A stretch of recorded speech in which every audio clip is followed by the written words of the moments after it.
I fear not the dark itself, but what may lurk within it. Welcome to Lurk, bringing you creepy, strange, and bone-chilling stories, with your host, Jamie Jackson.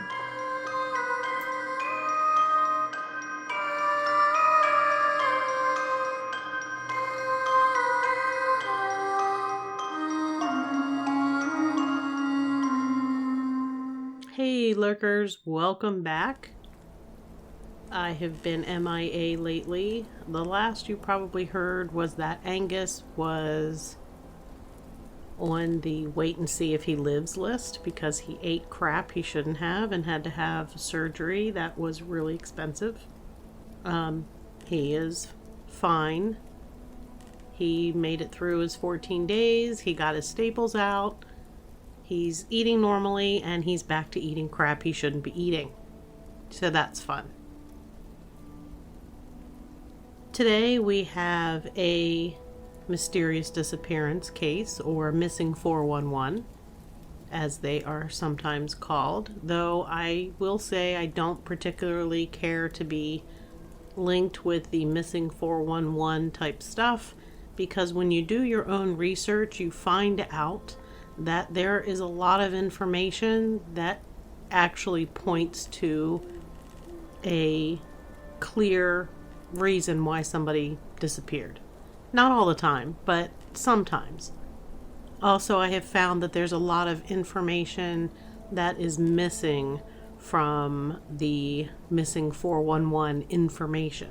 So I've really kind of steered clear of using that terminology and really do my own research, which I always have done, but I really look a little bit harder because I don't think it's quite the phenomena that is being projected, so to speak. But there is, in my opinion, nothing creepier than mysterious disappearances, because when you don't find a trace of anybody, it's kind of like, where the heck did they go? Now, this one isn't completely a disappearance because they are found. It actually, well, we've covered the area. Anyway, let's not get too far ahead of ourselves. Let me get into it. As I said, welcome to Lurk, the podcast that ventures into the darkest corners of the unknown, where mysteries fester and truths remain elusive. Today we are traveling to a place as beautiful as it is foreboding, the Nahanni National Park in Canada's Northwest Territories. Known as the Valley of the Headless Men, this remote wilderness is steeped in stories of vanishings, decapitations, and inexplicable deaths. To hear more detailed information about the Nahanni Valley, definitely check out episode 150, Mystery of the Nahanni, Tales from the Headless Valley, where we talked about all the strangeness associated with this particular location. And it is strange. Like, crazy strange. So definitely check out episode 150 if you haven't already. In June 2005, two experienced First Nations woodsmen, David Horsesay and Hardisty, disappeared from a cabin in this haunting landscape. Their deaths, ruled as accidents, left behind a trail of questions, suspicious clues, and a community demanding answers. What happened to these men? Was it the brutal wilderness, human malice, or something far stranger? Settle in, turn up the volume, and let's lurk into the shadows of the Nahanni. June 12, 2005. David Horsesay, 60, and Hardisty, lifelong friends from the Lidley First Nation in Fort Simpson, Northwest Territories, arrived at a friend's cabin 125 kilometers northwest of their hometown. The cabin belonged to Rod Gunderson, a trusted friend who saw them alive and well that day. David and Frederick were not your average outdoorsmen. They were considered masters of the bush. Raised in the Decho region, they spent decades navigating the dense forests, swift rivers, and rugged mountains of the Nahanni. The cabin where they were staying was a fortress of comfort in the wild, stocked with food, firewood, and firearms. It was locked tight, secure against bears, wolves, and the biting cold. But when Gunderson returned 4 days later on June 16th, the men were gone. There was no note and no sign of a struggle. The doors were locked, the firearms untouched, and yet there was smoke in the air, and small fires burned nearby. What could have driven these men to abandon safety in a place where survival demands preparation? Nahanni National Park is a 30,000 square kilometer expanse of untamed wilderness, 500 kilometers west of Yellowknife. It's a land of superlatives: Virginia Falls, twice the height of Niagara, 4 canyons with 1,000-meter limestone walls, geysers, sinkholes, and the South Nahanni River, which carved its path before the Mackenzie Mountains rose around it. Named a UNESCO World Heritage Site in 1978, it's accessible only by float plane, boat, or a grueling overland trek. The Diné people, who lived here for 10,000 years, call it Naha Diné, meaning River of the Land of the Naha people. But the park's beauty is overshadowed by its sinister nickname, Valley of the Headless Men, earned through a grim history of decapitated bodies and vanishings, starting with the McLeod brothers in 1908, whose headless corpses were found. The Diné speak of the Naha, a mountain-dwelling tribe who raided lowlands before vanishing mysteriously. Some speculate they were ancestors of the Navajo, but no trace remains, only stories of an unknown evil in the valley. Back to 2005. Rod Gunderson's discovery on June 16th set off alarm bells. The locked cabin, the untouched supplies, the mysterious fires, it was all wrong. Why would David and Frederick, men who knew the dangers of the Nahanni, leave without their rifles? The community of Fort Simpson, a tight-knit town of 1,200, rallied upon hearing of the disappearance of the men. By June 18th, the Royal Canadian Mounted Police joined the search, alongside family members and local volunteers. They scoured the dense bush, the North Nahanni River's banks, and the surrounding trails. A Department of Environment and Natural Resources employee used a thermal imager, but found nothing. On June 23rd, the RCMP scaled back the search, leaving the community to continue the grueling effort. Days turned to weeks. It was as though the wilderness had swallowed every clue to their whereabouts. Then, on June 27th, there was a grim discovery. Searchers found David Horsay's body 3.7 kilometers from the cabin, concealed in thick brush. The coroner ruled his death as hypothermia, a chilling fate for a man who knew how to build a fire and a shelter. But there's a detail that doesn't sit right. Jonas Antoine, a searcher who knew both men, reported seeing burns on David's hands and arms. Burns, in June, when temperatures in Nahanni hover around 15 degrees Celsius or 59 degrees Fahrenheit. Frostbite is unlikely. Could David have been caught in a fire? Were the burns related to the small fires Gunderson saw? Also, the area had been searched multiple times, yet David's body went unnoticed in the dense thicket. Was it missed due to the terrain? Or was it hidden? His body was flown to Edmonton for autopsy, but no further details were released. The search pressed on for Frederick Hardisty. On July 5th, the Royal Canadian Mounted Police brought in a police dog from Grande Prairie, Alberta, to comb the area. 3 days later, on July 8th, a search team spotted Frederick's body floating in the North Nahanni River, 20 kilometers from the cabin. As in David's search and recovery, this area had been searched repeatedly, by canoe, on foot, and from the air.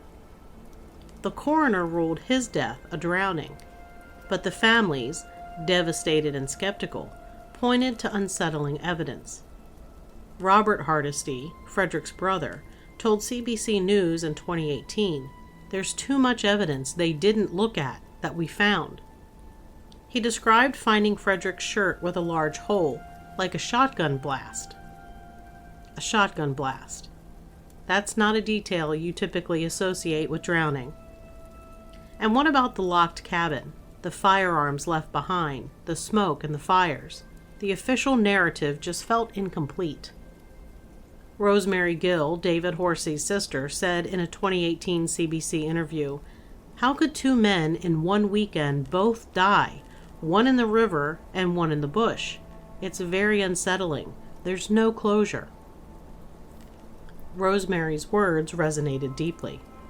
Two experienced men, dead miles apart, in areas searched multiple times.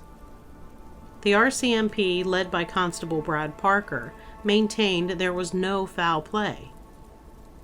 In a 2005 CBC interview, Parker said, "There's no apparent signs of any problems that we can see. They left the cabin without any firearms. There was plenty of food and shelter there, so nobody can seem to speculate as to why they left." But the families disagree. On July 12, 2005, the Lidley Quay First Nation and relatives filed a formal complaint about the RCMP's handling of the case, demanding a public inquiry. The RCMP investigated themselves and, unsurprisingly, found that there was no fault. Typically happens when you check out yourself. Joseph Horsay, David's stepbrother, told Yahoo News in 2018 that he brought the coroner's reports to the RCMP in Yellowknife, begging for the case to be reopened, but was told the evidence was contaminated by the search party. So let's take a look at the evidence and witness accounts a little more closely. There is Rod Gunderson's observation of smoke and small fires. Was there an incident at the cabin involving a fire? Did something or someone force the men out? Jonas Antoine's report of burns on David's body raises questions. Hypothermia doesn't cause burns, and frostbite in June is improbable. Could David have been trying to signal for help with a fire, or was he caught in something more violent? Robert Hardisty's discovery of Frederick's shirt with a hole, like a shotgun blast, is particularly disturbing. He also mentioned bullet holes in trees near the cabin, though he later clarified to CBC that these might have been from earlier activity, possibly hunting. Still, the shirt's condition suggests trauma beyond a simple drowning. And the locked cabin. Why lock it if you're just stepping out? Why leave your rifle behind in bear country? These details gnaw at the official explanation. Let's explore some of the theories.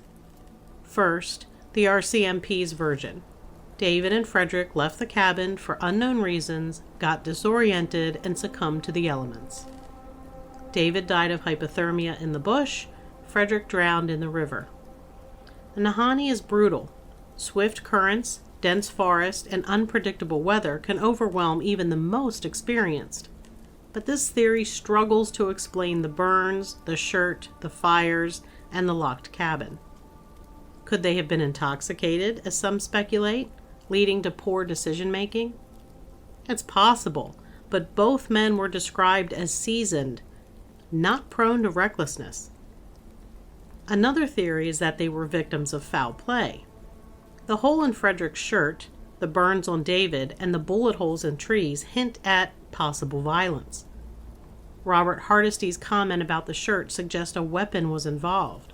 Could someone have targeted the men? Nahanni's remoteness makes it an ideal place to hide a crime. In 2018, Joseph Horsay told CBC that the picture is bigger than just two guys, one who died of hypothermia and the other who died of drowning. He believes something happened before their deaths. But who? A drifter? A dispute gone wrong? The lack of suspects and the RCMP's dismissal of foul play leave this theory tantalizing but unproven. The third theory is that it was the Nahanni itself. The valley's history fuels speculation of something supernatural or cursed.